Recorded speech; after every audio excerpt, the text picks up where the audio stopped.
এইচএসসির ৪,৫০০-এর বেশি ফল পরিবর্তন। Russia Ukraine যুদ্ধ থামাতে হবে জানালেন ট্রাম্প। বিনির পেনাল্টি মিসে ড্রয়ের হতাশায় পড়ল ব্রাজিল। প্যারাগুয়ের বিপক্ষে হারল মেসির আর্জেন্টিনা।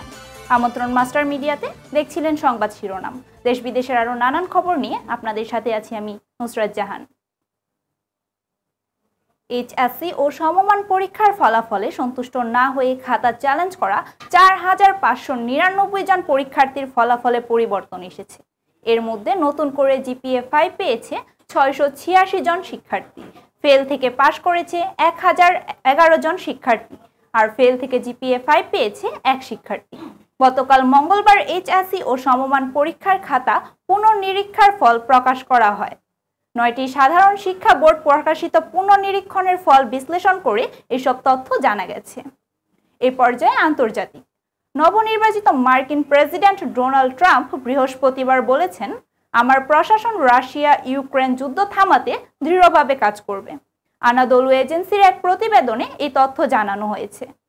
ফ্লোরিডায় মার-এ-লাগো ক্লাবে আমেরিকা ফার্স্ট পলিসি ইনস্টিটিউটে ট্রাম্প বলেছেন, আমরা মধ্যপ্রাচ্য নিয়ে কাজ করতে যাচ্ছি এবং রাশিয়া ও ইউক্রেন নিয়ে অত্যন্ত কঠিনভাবে কাজ করা হবে এবং রাশিয়া ও ইউক্রেনের যুদ্ধ বন্ধ করতে হবে।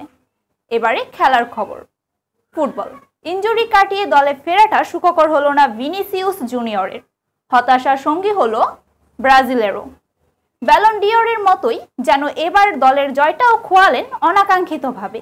ভিনিসিয়াস জুনিয়রের পেনাল্টি মিসেই দুর্বল ভেনেজুয়েলার মাঠ থেকে মাত্র 1 পয়েন্ট নিয়ে ফিরতে হলো সেলেসাউদের। পুরো ম্যাচে দাপটের সঙ্গে খেলেও ড্রয়ের হতাশায় পড়তে হলো 5 বারের বিশ্ব চ্যাম্পিয়ন ব্রাজিলকে। অন্যদিকে ফিফা র্যাঙ্কিংয়ের 1 নম্বর স্থানে আর্জেন্টিনার অবস্থান। বিপরীতে দক্ষিণ আমেরিকার আরেক দেশ প্যারাগুয়ে রয়েছে 55-তে। তারপরও প্যারাগুয়ের বিপক্ষে শক্তিশালী একাদশ নিয়েই মাঠে নেমেছিল বিশ্ব চ্যাম্পিয়নরা। নিষেধাজ্ঞা কাটিয়ে গোলবারের দায়িত্বে ফিরেছেন এমিলিয়ানো মার্তিনেজ। এছাড়া আক্রমণ ভাগে ছিলেন লিওনেল মেসি, হুলিয়ান আলভারেজ ও লাউতারো মার্তিনেজ ত্রয়ী। তবুও জয়ের মালা লুফে নিতে পারল না আর্জেন্টিনা। ম্যাচে এগিয়ে থেকেও লজ্জার পরাজয় নিয়ে মাঠ ছাড়ে মেসিরা। প্যারাগুয়ের মাঠে 2-1 গোলে হেরেছে বিশ্ব চ্যাম্পিয়ন আর্জেন্টিনা। দর্শক, এই ছিল এবারের খবর। পরবর্তী খবর জানতে আমাদের সঙ্গেই থাকুন। ধন্যবাদ।